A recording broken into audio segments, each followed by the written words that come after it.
नमस्कार, लोकसम्राट महाराष्ट्र न्यूजमध्ये आपल्या सर्वांचं सहर्ष स्वागत। आज 80वा स्वातंत्र्य दिन म्हणजेच 15 ऑगस्ट आणि या 15 ऑगस्ट निमित्त आज आपण कोयना धरणाच्या पायथ्याशी उभा आहोत आणि याच पायथ्याशी उभं राहून तुम्हाला एक दाखवणार आहे दृश्य जे कोयना धरणाचं आहे। कॅमेरामॅनला विनंती करतो की तुम्ही दाखवू शकता की कशा पद्धतीने या ठिकाणी सुंदर असं दृश्य या कोयना धरणाच्या माध्यमातून आपल्याला पाहायला मिळते।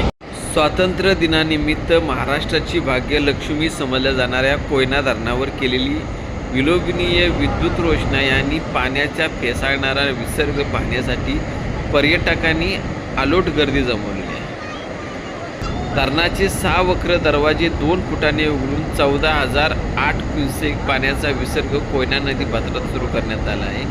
त्याचबरोबर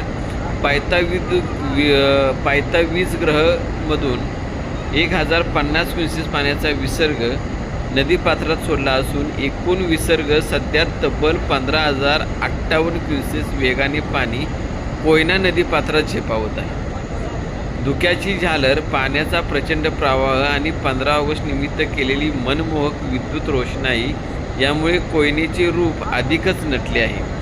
हे अद्भुत सौंदर्य डोळ्यात साठवण्यासाठी हजारो पर्यटकांनी परिसरात दाखल झाले आहेत।